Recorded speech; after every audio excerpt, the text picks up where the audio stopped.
అందరికీ నా హృదయపూర్వక నమస్కారాలు. కూటమి ప్రభుత్వం అధికారంలోకి వచ్చి దాదాపు 60 రోజులు కావస్తుంది.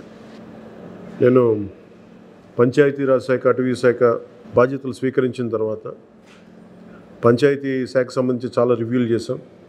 రూరల్ వాటర్ సప్లై, రోడ్లకు సంబంధించి చాలా రిపోర్ట్స్లో తెలియజేస్తూనే వచ్చాను. ఏ స్థాయిలో నిధులు సరిగ్గా పంపిణీ జరగలేదు, వచ్చినా దాని దుర్వినియోగం జరిగినాయి. ఈ పరిస్థితుల్లో కూటమి ప్రభుత్వం చాలా చిత్తశుద్ధితోటి ఈ పంచాయతీరాజ్ వ్యవస్థని బలోపేతం చేయాలి అని చెప్పి చాలా బలమైన నిర్ణయం తీసుకున్నాం. దాంట్లో భాగంగానే 3 కీలకమైన నిర్ణయాలు తీసుకున్నాం. ఒకటి, ఆగస్టు 15 ఈ జెండా పండుగకి సంబంధించి. 2, మనకి జాతీయ ఉపాధి హామీ పథకానికి సంబంధించి ఒకటే రోజున 13,326 పంచాయతీల్లో గ్రామసభ తీర్మానాలు జరగాలి. ఆ దిశగా అడుగులు వేస్తూ ఉన్నాం. ఈ గ్రామసభ తీర్మానం అంటే ఏంటంటే, జాతీయ ఉపాధి హామీ పథకం ద్వారా వచ్చే కేటాయించిన పనులకు కానీ నిధులకు కానీ ఆ ప్రజాప్రతినిధులు, ఆ ఎమ్మెల్యేలు కానీ, గ్రామ సర్పంచులు కానీ, పంచాయతీ సర్పంచులు కానీ, ఆ పంచాయతీలో ఉన్న ప్రజలు కూడా అందరూ ఏకగ్రీవంగా అంటే ఏ పనులు జరగాలి, జాతీయ ఉపాధి హామీ పథకానికి సంబంధించిన ఆ పనులకి మన గ్రామాల్లో ఏ పనులు జరగాలి, ఏ పనులకి ఆ నిధులు కేటాయించాలి, ఈ దృష్టిలో గ్రామసభ తీర్మానం జరుగుతుంది.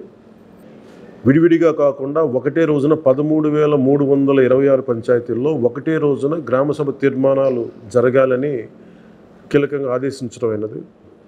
ఆ విధంగా ముందు ఒకటి చేస్తూ ఉన్నాం. రెండవది, జల్ జీవన్ మిషన్. అంటే ప్రతి ఇంటికి కుళాయి అనేది ప్రధానమంత్రి గారి ఆకాంక్ష, ఆశయం. ఏ ప్రభుత్వం కనీసం మానవ హక్కు ఇది. అలాంటి జల్ జీవన్ మిషన్కి సంబంధించి గత 5 సంవత్సరాలుగా ఎక్కడ కూడా సంతృప్తికరంగా గత ప్రభుత్వం చేయలేదు. రాష్ట్రంలో గ్రామీణ తాగునీటి సరఫరా ఇది అసలు ఏ స్థాయిలో ఉంది? ఉదాహరణకి జల్ జీవన్ మిషన్ కింద ఒక దాదాపు 27,000 కోట్లు ఖర్చు చేయాల్సి వస్తే గత ప్రభుత్వం 4,000 కోట్లే ఖర్చు చేస్తుంది. ఆ 4,000 కోట్లు ఖర్చు కూడా పెట్టిన విధానం ఏ స్థాయిలో ఉంది? నిజంగా నీటి సరఫరా అవుతుందా? ఉదాహరణకి చాలామంది ఎమ్మెల్యేలు అందరూ కూడా నా దృష్టికి తీసుకొచ్చిందా కూడా నాకు వాళ్ళు ఇచ్చే ఈ పిటిషన్స్ కానీ ఇవన్నీ కూడా ఏం తెలియజేస్తున్నాయంటే, పంచాయతీల్లో కానీ గ్రామాల్లో కానీ జేజే మిషన్ కింద పైప్ లైన్లు వేశారు, కానీ దానికి ఆ నీటి సరఫరా ఉండే ఇది లేదు. దానికి వాటర్ సోర్స్ లేకుండా పైప్ వేసి వెళ్ళిపోయారు. అంటే దీని వెనక ఏమనిపించిందో, నిజంగా ఏదైనా వీళ్ళు డబ్బులు చేసుకోవడానికి పైప్ లైన్లు వేసి వదిలేశారన్నది ఆలోచన వచ్చి దాని మీద ఏం ఆదేశించాం పంచాయతీరాజ్ శాఖ ఉన్నతాధికారులందరినీ ఏంటంటే, అసలు రాష్ట్రంలో గ్రామీణ తాగునీటి సరఫరా పరిస్థితి ఎలా ఉంది, ఎన్ని గ్రామాలకి పైప్ లైన్స్ బాగున్నాయి, నీటి సరఫరా స్థాయి ఎలా ఉంది, రోజుకి ఎన్ని లీటర్లు నీళ్ళు వస్తున్నాయి, అలాగే ప్రస్తుత పరిస్థితి తెలుసుకోవడానికి దాదాపు ఒక 12 అంశాల మీద మేము సర్వే చేయమని ఆదేశించాం. దీన్ని పల్స్ సర్వేగా మీ దృష్టికి తీసుకొస్తున్నాం. ఇది పల్స్ సర్వే చేపడుతున్నాం. దీంట్లో వచ్చిన డేటా ఆధారంగా జల్ జీవన్ మిషన్ని కూటమి ప్రభుత్వ ఆధ్వర్యంలో అత్యంత పకడ్బందీగా ప్రణాళిక రచన చేయడానికి ఈ సర్వే నిర్వహిస్తున్నాం. ఒకసారి ఈ డేటా పాయింట్స్ అన్నీ రాగానే ఏ పంచాయతీల్లో నీళ్ళు వస్తున్నాయి, ఏ పంచాయతీల్లో పైప్ లైన్లు డ్యామేజ్ అయినాయి, అసలు గత ప్రభుత్వం చేసిన 4,000 కోట్ల రూపాయల ఖర్చు నిజంగా ఆ ఉద్దేశింప పనులకి జరిగిందా లేదా, వీటన్నిటిని కూడా ఈ పల్స్ సర్వేలు మనకి తెలిసి వస్తాయి. దీని సమూలంగా ప్రజలందరికీ సమీప భవిష్యత్తులో తెలియజేస్తాను. అలాగే గ్రామ పంచాయతీలు, పంచాయతీరాజ్ వ్యవస్థ బలోపేతం కావాలంటే సర్పంచ్ వ్యవస్థ చాలా కీలకమైంది. గత ప్రభుత్వం పంచాయతీ ఎన్నికలు సరిగ్గా నిర్వహించలేకపోవడం వల్ల మనకు నిధులు రాలేకపోయినాయి. చాలాసార్లు మేము అధికారంలోకి రాకముందు పంచాయతీ మనకి సర్పంచ్లందరూ మా దృష్టికి తీసుకొచ్చింది ఏంటంటే, కనీసం మాకు బ్లీచింగ్ పౌడర్ కూడా మాకు కొనుక్కునే డబ్బులు లేవు మా దగ్గర. వాళ్ళ అకౌంట్లో పడ్డా కానీ డబ్బులు ఈ ప్రభుత్వం ఈ డిస్కౌంట్స్కి అని చెప్పి డబ్బులు తీసేసుకున్నారు. సో పంచాయతీల నిర్వహణకి ఎన్నికలు జరిగినాయి, కానీ పంచాయతీల నిర్వహణకి సంబంధించి ఏ విధంగా వారికి సరైన ఆర్థిక పరిపుష్టి జరగలేదు నిధులు పడ్డాక.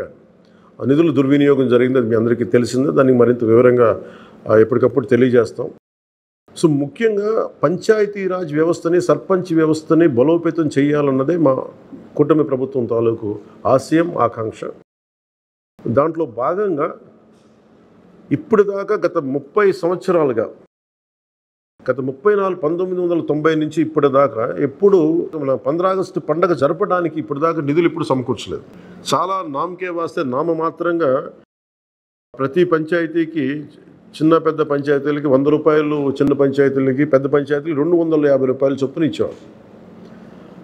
ఒకవైపేమో గాంధీ గారి కలల కన్నా పల్లెల్ని పట్టుకొమ్మలు అంటూ ఉంటాం, గ్రామీణ స్వరాజ్యం అని మాట్లాడతాం. కానీ ఎన్నికల్లో నిలబడ్డ పంచాయతీ సర్పంచ్కి మటుకు జెండా పండుగ నిర్వహించాలంటే వాళ్ళకి ఇచ్చే డబ్బులు 100 రూపాయలు, 250 రూపాయలు. ఈ రివ్యూ మీటింగ్స్లో మాకు తేలింది ఏంటంటే 100 రూపాయలకి, 250 రూపాయలకి 13,326 పంచాయతీల్లో ఏం చేయగలరు? మేము ఒకటే ఆదేశించాను, రాగానే చాలా ఘనంగా జరుపుకోవాలి.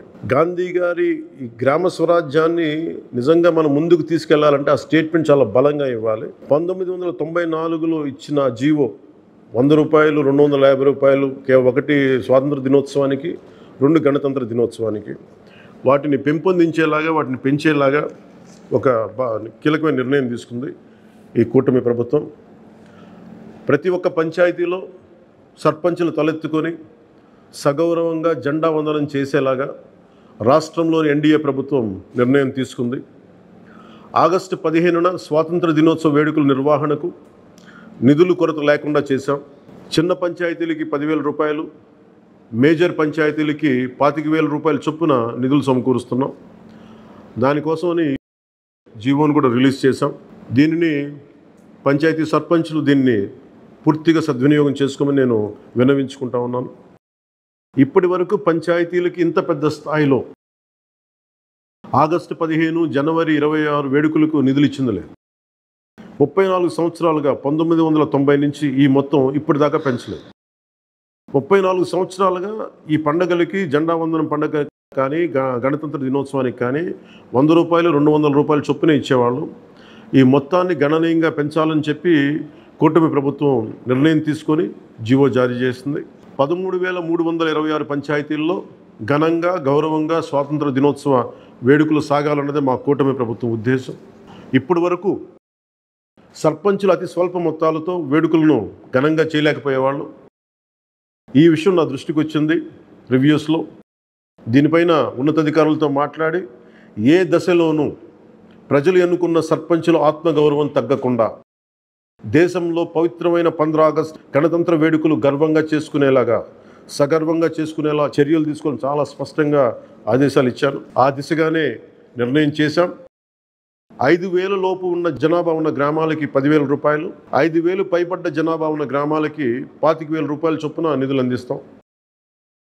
గాంధీ మహాత్ములు కలలుగన్న గ్రామ స్వరాజ్యం సిద్ధించాలన్నదే మా కూటమి ప్రభుత్వం తాలూకు తపన, ఆకాంక్ష. అందులో భాగంగానే పంచాయతీలకి తీర్చిదిద్దే ప్రక్రియకు శ్రీకారం చుట్టాం ఈ ఆగస్టు 15 నుంచి. పారిశుద్ధ నిర్వహణ, రక్షిత తాగునీటి సరఫరా, మౌలిక వసతులతో కల్పనతో గ్రామాల సర్వతోముఖాభివృద్ధి దిశగా అడుగులు వేస్తున్నాం. గౌరవ సర్పంచులందరికీ నా విజ్ఞాపన, ప్రభుత్వం నుంచి విన్నపం, ఆగస్టు 15 నాటి వేడుకల్లో అందరి భాగస్వామ్యం ఉండాలి. పంచాయతీ పరిధిలోని పాఠశాలల్లో వ్యాసరచన, క్విజ్, డిబేట్ పోటీలు, క్రీడా పోటీలు నిర్వహించాలని కోరుకుంటా ఉన్నాం. ఉపాధ్యాయులు భాగస్వామ్యంతో వీటిని నిర్వహించాలని కూడా ఆదేశాలు ఇచ్చాం. గ్రామంలో స్వాతంత్ర సమరయోధులు, రక్షణ రంగంలో పనిచేసిన వారు, ముఖ్యంగా పారిశుద్ధ్య కార్మికులకు సత్కారాలు చేయాలి. గౌరవ ప్రధానమంత్రి గారు ఇప్పుడు కూడా పారిశుద్ధ్య కార్మికులకి ఏ స్థాయిలో గౌరవించారో అందరికీ తెలిసిందే. రాష్ట్ర ఎన్డీఏ ప్రభుత్వం కూడా ఆ దిశలోనే గౌరవ ముఖ్యమంత్రి శ్రీ నారా చంద్రబాబు గారి ఆధ్వర్యంలో పారిశుద్ధ్య కార్మికులకు అదే గౌరవం ఇవ్వడం జరుగుతుంది. సో ఈ విధంగా మేమందరం బలంగా, చాలా కీలకంగా పనిచేస్తూ ముందుకెళ్తున్నాం. దీని అందరికీ ప్రజలందరూ ఆశీస్సులు కావాలి.